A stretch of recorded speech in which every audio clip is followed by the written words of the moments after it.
So Well, this is private, no? Yes. yeah, We are not online. Okay, because we have to wait for the teachers and Liliana. no, yeah. We'll wait for her. But so your vacations start begins from March. Vacations. Yes, Uh, mine. yeah, yeah, I started my vacations in December. yeah. And my illness started in December and it went through all January. mm, Okay. because of wrong medication. But now I have already started working because we're supposed to start in March. I normally start earlier because I deliver training courses to teachers here. That's why before starting classes here start on the 10th of March. 10th of March. Yeah. Okay.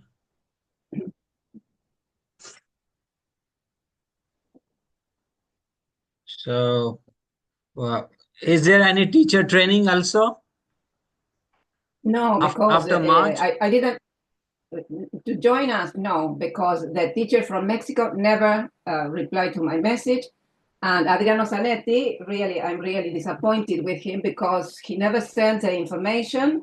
And Yeah. yesterday he said he couldn't come. So next time I will start earlier so as to ensure that we are going to have some other teachers. Yes. Today, only Liliana and I. Yeah. Hi, She's. Hello. how are Hi. you? Yeah, I'm better than before. I had a bad headache, and then Oh, I took some that's great. painkiller, and now I feel a little better. But That's when good. when it comes, it's like a jackhammer into your head. Yeah. It's true. It's true. Hi, Yeah. But Shailesh. Thank Hello. you How so are you? much. Yes. I, I'm fine, thank you, and thank you so much for this invitation. I'm very flattered and honored to Yeah. be here with you. Yeah. I eagerly want to know and just want to discuss particularly this topic because student is having tremendous fear nowadays. This is yes. the exam time in my state, Yeah. Uh, and hence I used to talk with the student, and Mm. when now today we will discuss about that, and it will also help me so that I can share some of the ideas from you to my students, their parents, and the teachers also, because nowadays the pressure Absolutely. mhm. pressure is tremendous. Now we have to work something, we have to do something for that, and that is why we are here, Mm. isn't it? Yeah. Absolutely. Yeah, that's great. And are the teachers included in this meeting or they are just listening because they could No, also no, they will, they participate will, and express they their will doubt? listen. Yeah, they will listen after. Okay. Yeah, yeah. I'm going to post it Afterwards. Okay. afterwards because Because it is interesting to listen to yeah, their fears Their also. opinions. yeah, Yes, yeah, their Mhm. opinions. Yes, but here the same happens. In Italy, I suppose that the same is present, Liliana. Absolutely. Students see a Absolutely. mistake. Our fault, Absolutely. mind you, our fault, not They, theirs. yeah, and they put into practice some strategies every time to Yeah. procrastinate, to avoid exams, to avoid tests, etc., etc. So they put into force these Yeah. strategies that allow them to take time, Yeah. right? But the thing Mm-hmm. is that the system is responsible together with the teachers. We are part of the system, and it is our decision to make something different because we are in Mm-hmm. a process of transformation. yeah, So Yes. some teachers are still very traditional, and some Yeah. others, like us, are already introducing changes.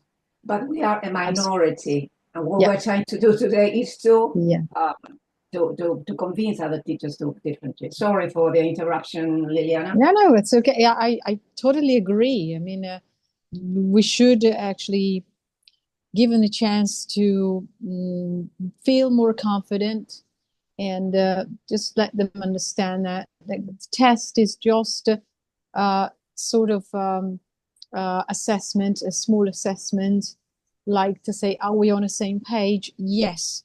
So have we understood that topic or this topic? And then we have to go on. No, we don't have to focus too much on the test because life is not a test all the time. Life is, um, a box of experiences that you have to Yeah. handle with. And have to be able to use your competencies and your talents, your gifts, your competencies. So this is the real battle you have to fight, not the test at school. The test at school is just a part of the picture. Just the tool. Yes, absolutely. Just a small piece of the puzzle, right? Yeah, Of life. Yes, that's it. Right. So have you started, or we're just yes? Yes, it is a continued comprehensive evaluation we have, and not all the time through the test or exam, a teacher can observe a child, student, and just note down that what are the competence. And if he is doing that evaluation without declaring any exam, it will be better, because you have test, you have written exam. It really put pressure on the student. But the evaluation is a continuous process. If a teacher note down what are the plus points and the minus of the student without informing him, if he will do that without declaring that, and just try to explain the child, explain the student that where he is good in, where he need to improve, that should be a better, because there will be a test and the exam will be their written exam, but we have to focus on that aspect also. The summative evaluation is a different part. I think this is, we have to focus. I think that the evaluation should be formative. Summative belongs to the traditional model. Today's summative evaluation is much more important than the summative, because it focuses on the process. The problem we are having today is that we are still having a traditional model of education, as I said before. Although there are innovative teachers, we are part of a system that in many countries, this system is present. So it is difficult to innovate when the head of the school is not fond of innovation. So when we are in the classroom, we sort of implement new strategies in order to give the students what they really need. Students fear exams because of the way they are given. They always complain about them because the focus is on passing, not on learning. So students study to learn, not to pass. Yes. To pass, not to learn. And the bulimic syndrome takes place. That is to say, the teacher explains, students learn, and then they regurgitate the information in an oral or written test. This is not learning.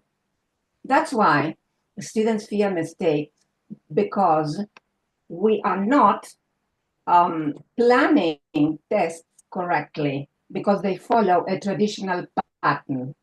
Fortunately, today we are having the implementation of active methodologies which promote formative assessment, student participation, and they can apply what they learn in real-life situations. The examinations that are still present focus on content and on grades. A student who gets a low mark means that he's weak. And I always say that there are no weak students. All students are capable. They are weak because the exams we design are the same for everybody, and every child is unique. Today we have diversity in the classroom. So we should be prepared to deliver activities, because sometimes it is not just taking some from a book. We need to think very hard and create activities in order to give to help students learn more properly. This is the problem we are having today. So when we realize that we are responsible for that, but it's difficult to say, yes, it is my fault. We tend to say, study harder, concentrate more, you are a lazy student. this causes stress because we need to create a special relationship with our students. So everything starts with emotions in the classroom and in every aspect of our lives. We need to have a good relationship. If you are my teacher and I hate you because you are always shouting, learning will never take place. So as a teacher, you need to learn how to keep a class quiet, especially when you've got a crowded class. So the responsibility is ours. So students are not weak or they fail because they do not study hard. I think that we need to rethink how to plan evaluations, how to check students are learning. And we need to forget the traditional method because we are in the 21st century and we are changing everything. But this type of methodology is easier because everything is structured. It is a question of taking copies and giving the students. And the focus should be on, not on content, but on applying what they learn in real life situations, because learning will never take place if the students do not find the meaning of what they are learning. They study by heart, in many cases, without really understanding what they are trying to learn.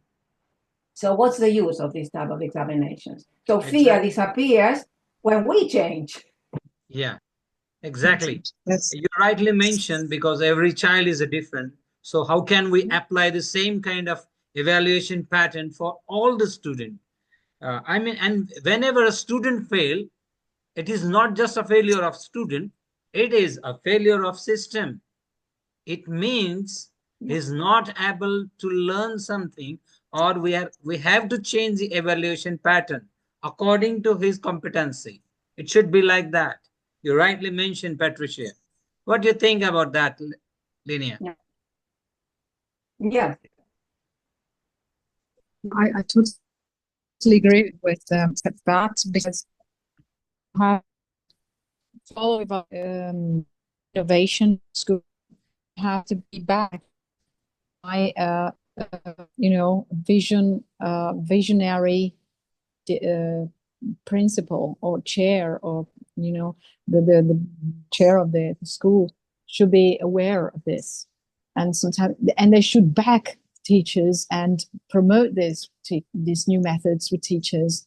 Not be focused on old methodology, the old school method, because the old school method is not up to date anymore, is not suitable anymore for this world we're living in. Plus, I would add something that, I mean, coming back to the topic, about fear of exams, you should give students also the confidence and the possibility to reapply the exam, or to retake the test. You should just let them know that they can, take the test one more time. If they fail the first time, they have to know that they can try again. They can try again. It's not like a, sentence, like if you get a bad grade, that's for the rest of the year, of the academic year, will remain. That should give them a chance to retake and try again, because they feel more confident. They should be motivated to come to school and try. Be encouraged, okay, and be reassured that if maybe something is not clear or consolidated, they can do it in a second time or in another time. So I think that this would, would play to students' advantage, of course, because they feel also motivated to come to school. Because some students in Italy, especially, they don't come to school. We have a lot of students who renounce to come to school because they fear, because they know that when they come to school, they would be tested or they would be interrogated. So this is like a barrier and or something they want to avoid. And to avoid them, they don't show up. So we should encourage them to show up and to try, because we listen to them. So- And we like to listen to them, and we want to listen to them. We're not judging them, but listening to them. And try to understand what is the weak point, is the bad point, which is the area we have to work on, which is the area is consolidated, where to start back from a certain point to complete a topic or anything else related to knowledge, right? Yeah. The problem is that students hate school because of us, because they do not want to learn so many contents, because they study them by heart and they know that after taking an exam, the information flies away very quickly because, as I said before, it is not applied. So they are afraid of being interrogated because they do not know how a classroom works. Normally, students in the traditional model, all students remain silent. The teacher directs the class, and the only thing they do is to answer questions from the teacher. There is no interaction between students, and this is a big mistake because learning is a social process. Students need to work together because they learn more comfortably when they are together. That's why applying the information that they learn is crucial. And taking an examination and considering just content is not a way of learning, because what the teacher should concentrate on is on the application. Because students tend to say, why are we studying this? Is it really useful? Because they don't know the purpose of this new content. When they discover that this new information can be applied at home, in the street, everywhere, they will be able to understand what they do in the classroom, and probably they will go to school more happily. So one of the first things that we need to do in the classroom is to create a safe atmosphere. We cannot start a class in the same way we used to have ages ago. Good morning, sit down, open your books. No. So learning is a supreme act. So, for example, when we have an interview, we prepare for that. If we have special ceremony, we also prepare for that. But when we are at school, we do not prepare our students for the process of learning. We suppose that they are ready before coming. And this is not true. So when students feel that the teacher is confident, that they is approachable, and they understand that mistakes are part of the process, they feel different. At the moment, mistakes are bad. Mistakes mean punishments. So they do not want to go to school. That's why it's natural to feel that they hate school. Once a student said, but my school is a prison, I don't want to go. All rules, lots of evaluations. When fun? We can have fun with drama, for example. If we use drama, the student will enjoy it because they are participating actively and they would realize how to apply information easily. So with the traditional model, everything is structured. The students are not allowed to participate. The only responsibility is studying. And they do not like the way they are studying because normally cramming takes place. They have to study a lot of material in a very short time because teachers from different subjects have decided to take examinations on the same week. I think that we need to get together and give students the necessary time to study properly for each subject. And this happens at all levels, even in primary school. I have checked this, even in primary school. Besides, another important thing is the length of examinations. I have seen students in primary school, 4th or 5th grade, to complete 3 sheets in an examination in 2 hours or an hour and a half. This is anti-pedagogical. The test should be short. because the thing you want to evaluate is how they can use it in a real life situation. It's not remembering dates, remembering a historical event or a cultural situation or whatever. No. And we should remember that every class is a source of information. We can get information to assess our students. And something we never recognize that is that we can be mistaken. Whenever I choose a strategy and it doesn't work, I think that I should consult my colleagues. For example, Shayla or Liliana, what are you doing? I think that we are using the same type of activities, but you are much more successful than I am. What are you doing, please? And we never get together. We are not fond of getting together because we are pressed for time. Content is the most important thing for us. That's why with the new type school we are having, contents are not the main aspect of education. It is the application of contents in real life situation. That's why experiential or learning by doing has become so important. Yeah. So it's no secret. Absolutely. And besides, when students do not like their teachers, it is worse. You will never learn from a person you don't like. And the other way round may happen. For example, I may tell you, I have to go to second year. I hate them. I don't know what I'm going to do today. They always misbehave.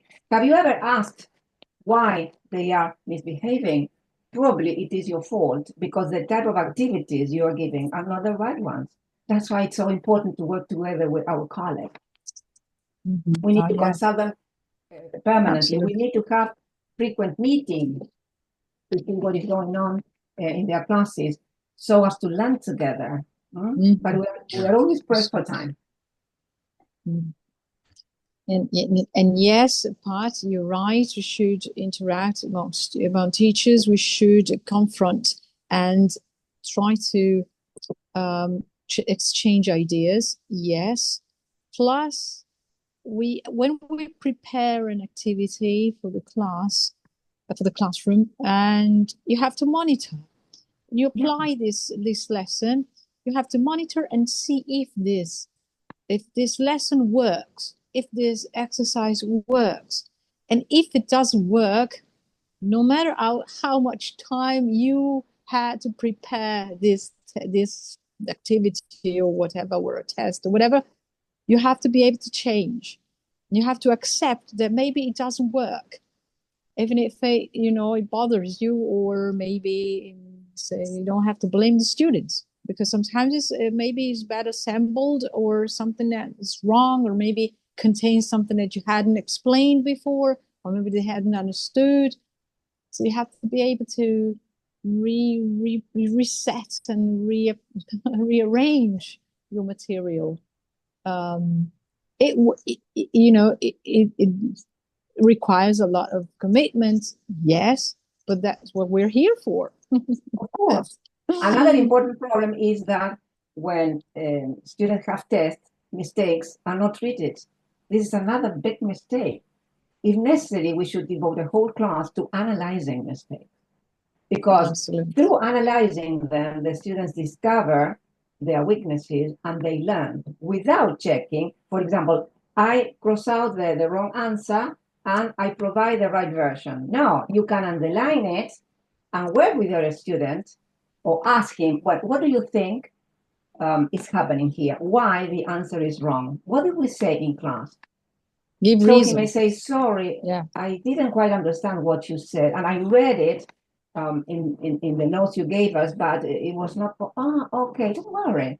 I will explain that to you again. But we need to know how they are growing in their process of learning. That's why devoting a class to analyzing mistakes is very important. They feel more confident when they understand what they are learning. Otherwise, they misbehave.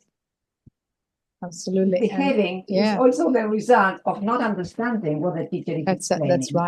That's right, Pat. And I want to say that when you say something is wrong, it's not always wrong. I mean, there are different ways to express something. So to say it's wrong is wrong. Yeah, it's wrong. Sometimes play your words.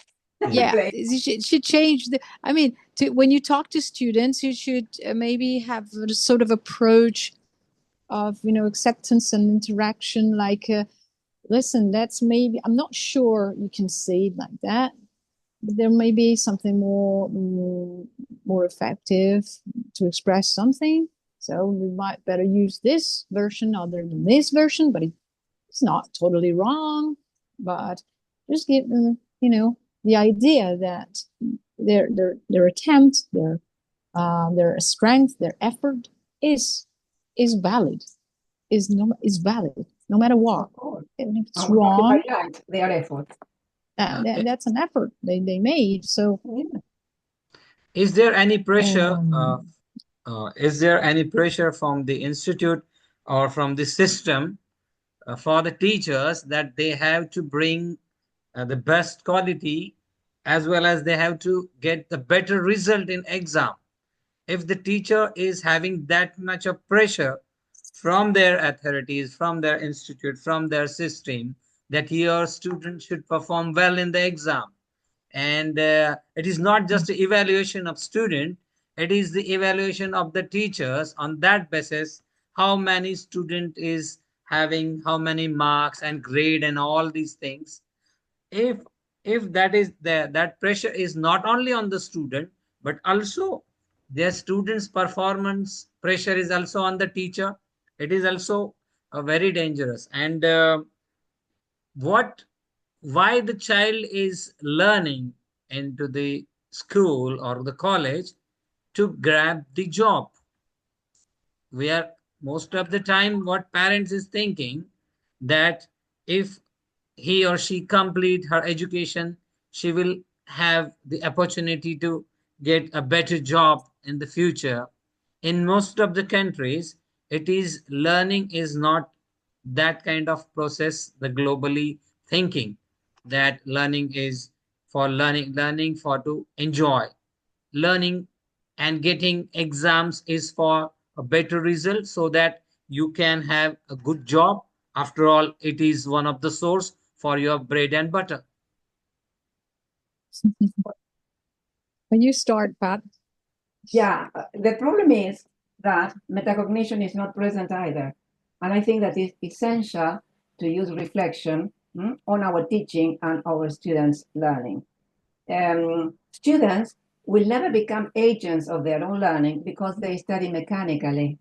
And the type of examinations we normally give are based on memorization and time limits. You have to do this test in 10 minutes, 20 minutes, in an hour. So you cannot think properly if you have limits. Let me think. I need to organize my ideas. So something very important is at least once a week to devote a class to metacognition. What you have learned today? For example, for an exit ticket. So it is a summary of what you've done today or at the end of the week.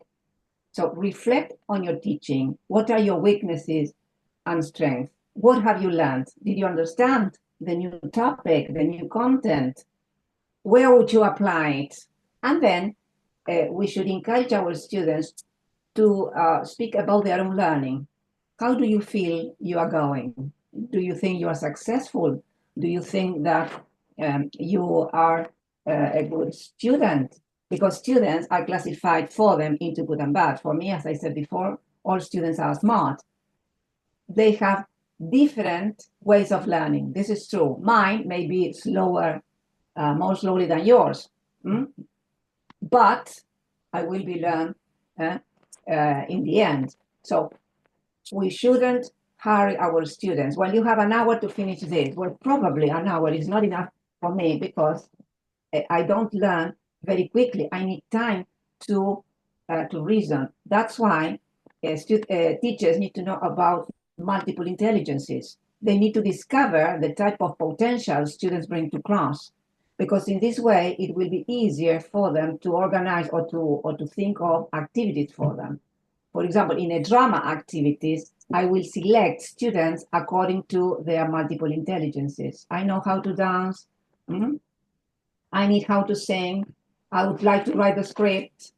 So they are given the possibility of working together, and the teacher in this way becomes a facilitator, and she's guiding them in the process of creating a short play, a short scene. Even if it is a short scene, they will feel satisfied because it is their creation.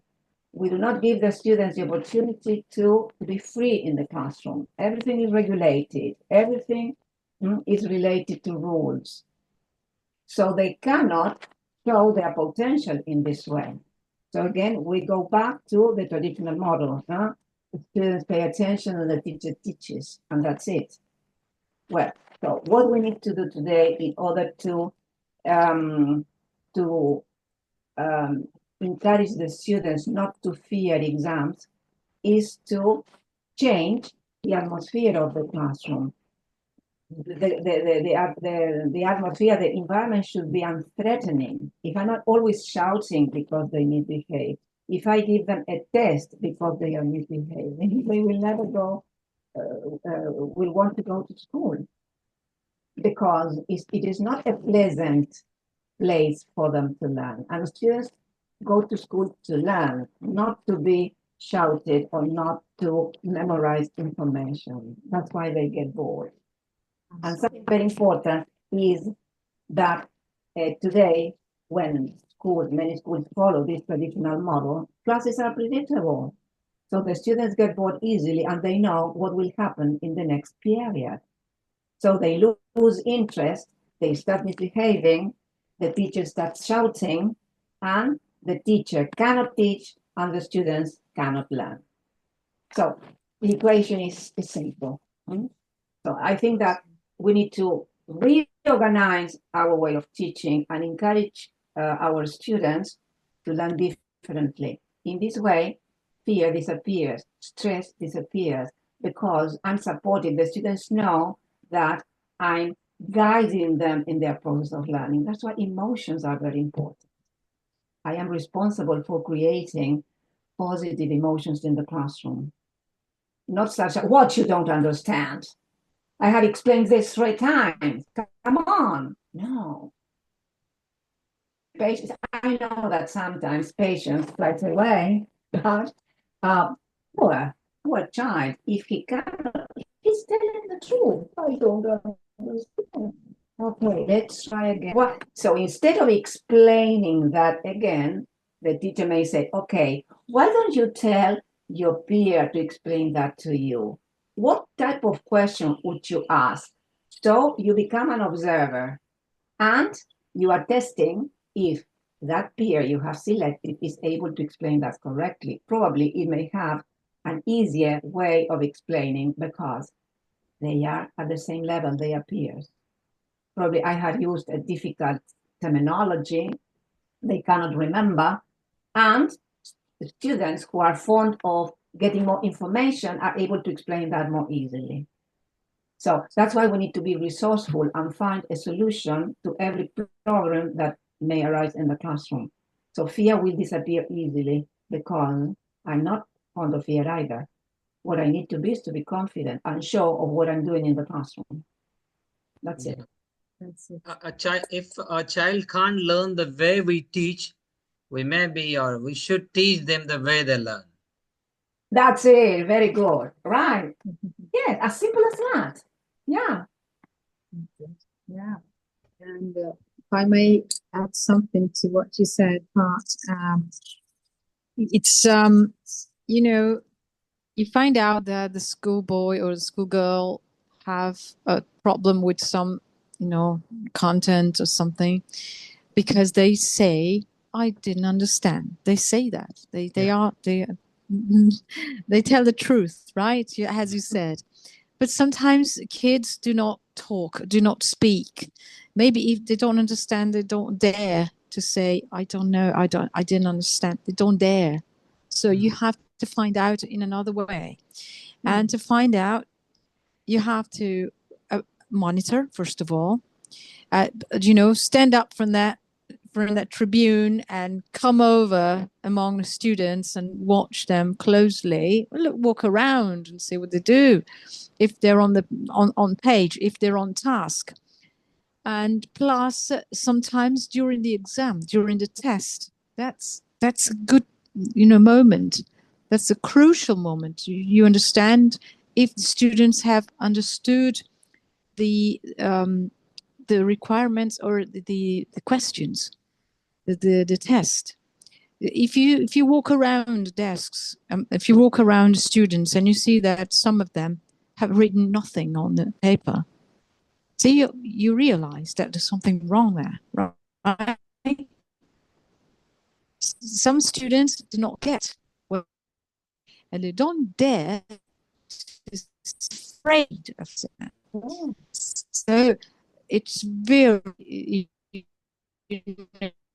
end up contributing and calm among students, walk around, look at them, see what they do. Of course, do not blame if they don't say, if they don't write anything, or if they didn't say before. Okay, as you said, Pat, you shouldn't tell them, why didn't you write anything? Why didn't you tell me before if you didn't understand something? Huh? So this is very judgmental. We should avoid this behavior. As you said, should be more, welcoming and say, listen, don't worry about this test. Just try to do your best. Do your best, and then there will be a time when you can take the test again, and we'll see together what you haven't understood. Yeah. We can revise everything. We can consolidate or the concept right properly, and then you can give the test another time. Of course, it's up to the teacher, because we don't have, as Shailesh, before per term, we don't have that obligation. It's very up to the teacher. So Yes. This is very important. This is very important because we have the flexibility and we have the chance to set up our programs and deliver the lesson in the way that we judge the best way to do that. So it's an advantage, and it's something that makes our job very pleasurable, because we can adapt, we can change, we can organize, quite freely. That's why it's very important not to judge students if we see that something is not consolidated, or if we see that during the test they don't write anything, or they don't answer the questions right or properly. Yeah, it's true. So they need to feel that you are present, that you are guiding them, and if they need help, they are sure that you will give them what they need. Exactly. We are going to join after 1 minute. We are going to join again, and we'll have one more session. I mean, the second session, which is very important one, because we'll have this meeting for 1 minute, and then we again need to join it again, once again. All right. So Okay.